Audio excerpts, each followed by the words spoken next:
This channel does not promote any violent, harmful, or illegal activities. All content provided by this channel is meant for an educational purpose only.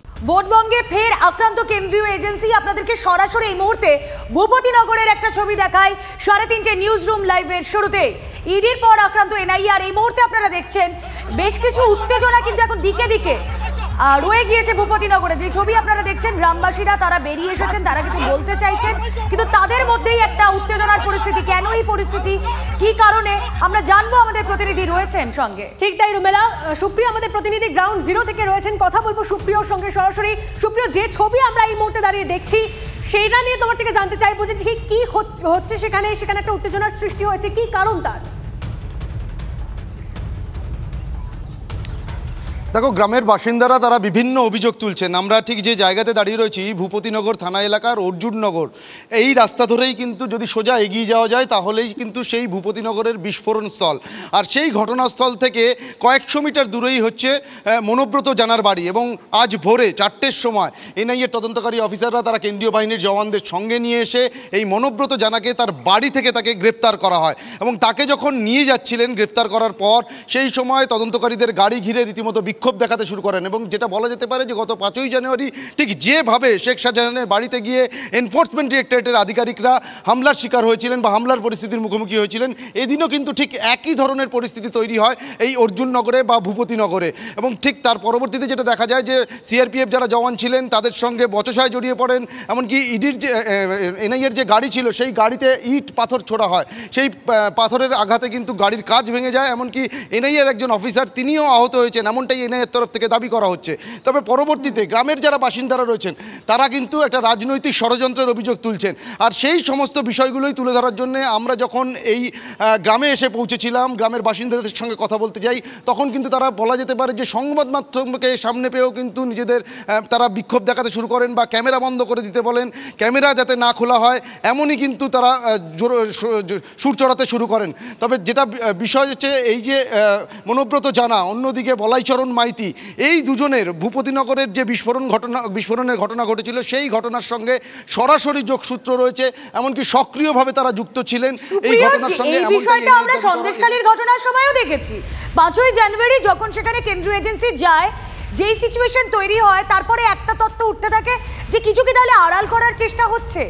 এখানে এই বলাইচরণ মাইতি বা মনোব্রত জানা তারা directly যুক্ত ছিল সেদিন এই বিস্ফোরণের ঘটনার সঙ্গে, তাহলে কিছু আড়াল করার চেষ্টা। আচ্ছা, সন্দেশখালীর এই ঘটনা যখন ঘটে গিয়েছে এ রাজ্যে, সেখানে যখন কেন্দ্রীয় এজেন্সি আক্রান্ত হয়েছে, কেন তার থেকে শিক্ষা নেওয়া হলো না? কেন পুলিশ তড়িঘড়ি ঘটনাস্থলে পৌঁছলো না? দেখো, স্থানীয় থানার পুলিশের তরফ থেকে যেটা দাবি করা হচ্ছে যে এনআইএর তরফ থেকে জানানো হয়েছিল যে তারা 5টা লোকেশনে সার্চ অপারেশন করবে এবং সেই মতন তাদের তরফ থেকে যে রিকুইজিশন দেওয়া হয়েছিল থানাকে, সেই রিকুইজিশন অনুযায়ী তারা ফোর্স দেওয়ার আগেই এনআইএর একটি টিম তারা একটি লোকেশনে পৌঁছে যায় এবং তার পরবর্তীতেই যে বিশৃঙ্খল পরিস্থিতি তৈরি হয়েছিল সেই ঘটনার সূত্রপাত ঘটে, এমনটা পুলিশের তরফ থেকে দাবি করা হচ্ছে। যদিও এনআইএর তরফ থেকে যেটা দাবি করা হচ্ছে তারা কিন্তু তাদের যাবতীয় যে প্রসিডিওর সেই প্রসিডিওর মেনটেন করে কেন্দ্রীয় বাহিনীর জওয়ানদের সঙ্গে নিয়ে এবং এই মনোব্রত জানা এবং বলাইচরণ মাইতি এই দুজনের বিরুদ্ধে তাদের হাতে থাকা নির্দিষ্ট তথ্য প্রমাণের ভিত্তিতেই তাদের বাড়িতে তারা অভিযান চালিয়েছিলেন এবং তাদের দুজনকে গ্রেপ্তার করেন। এবং এখানে যেটা তাৎপর্যপূর্ণ, 2022 সালের 2রা ডিসেম্বর এই ভূপতিনগরের যে বাড়িতে বিস্ফোরণ ঘটেছিল সেটা ছিল হচ্ছে রাজকুমার মান্নার বাড়ি। রাজকুমার মান্না তৃণমূলের বুথ সভাপতি ছিলেন এবং সেই ঘটনার সঙ্গে সরাসরি যোগসূত্র, অর্থাৎ যে বিস্ফোরক তৈরি করা এই ঘটনার সঙ্গে বা এই যে বিস্ফোরণের ঘটনা তার সঙ্গে এই দুজনের সক্রিয়ভাবে যোগসূত্র রয়েছে, এমনটাই এনআইএর তরফ থেকে দাবি করা হচ্ছে। এবং তদন্তকারীরা যেটা চাইছেন, কারণ কলকাতা হাইকোর্টের নির্দেশে এই তদন্তভার হাতে পেয়েছে এনআইএ অর্থাৎ জাতীয় তদন্তকারী সংস্থা, তারা যেটা জানতে চাইছেন যে এই বিপুল পরিমাণ যে বিস্ফোরক সেই বিস্ফোরক কেন মজুত রাখা হয়েছিল। কারণ বিস্ফোরণের অভিঘাত এতটাই ছিল যে ঘটনার পর যে দেহগুলো উদ্ধার হয়েছিল তা প্রায় 1 থেকে 1.5 কিলোমিটার দূরে গিয়ে ছিটকে পড়েছিল। অর্থাৎ সেখান থেকেই বোঝা যাচ্ছে যে কত বিপুল পরিমাণে বিস্ফোরক সেখানে মজুত রাখা হয়েছিল। এই এত সংখ্যক বিস্ফোরক কোথা থেকে এলো, কি কারণে সেই দিনের সেই ঘটনার অভিঘাত আমাদেরও স্পষ্ট স্মৃতিতে। আর তারপর যখন এনআইএ সেখানে গেল, কেন্দ্রীয় এজেন্সি তাদেরকেও কিনা হামলার শিকার হতে হলো কেন? তাহলে কি কোনো কিছু আড়াল করার চেষ্টা হচ্ছে? এই প্রশ্নের উত্তর সময় দেবে, কিন্তু পুলিশ প্রশাসনের তরফ থেকে কি কথা বলা হচ্ছে শুনুন। ভোরের দিকে এনআইএর একটি দল আপনার ভূপতিনগর থানাতে পৌঁছয় এবং ভূপতিনগর থানার পক্ষ থেকে তাদেরকে সমস্ত রকম সহযোগিতার আশ্বাস দেওয়া হয় একটি পুরনো একটি কেসে। কিন্তু দেখা যায় যে আগে থেকে তাদের আরও কয়েকটি দল ভূপতিনগরের বিভিন্ন জায়গায় ছিল। পুলিশের পক্ষ থেকে সমস্ত টিম যখন ভূপতিনগর থানা থেকে বেরোচ্ছে সেই সময় খবর আছে যে এনআইএর যে সমস্ত টিমগুলি আগে থেকে ফিল্ডে পৌঁছে গেছিলো তাদেরই একটি টিম আক্রান্ত হয়েছে। সেখানে পুলিশ পৌঁছবার আগেই তারা সেখান থেকে যাকে ডিটেন করাচ্ছিল একজনকে নিয়ে বেরিয়ে আসতে পারে।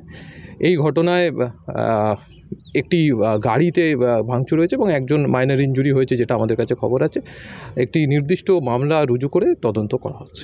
এই যারা আজকে হামলা চালালো বা এনআইএর আধিকারিকদের উপরে বা গাড়ি ভাঙচুর করলো তাদের কি কেউ গ্রেপ্তার হয়েছে? এখনও হয়নি, নিশ্চয়ই ব্যবস্থা নেওয়া হবে।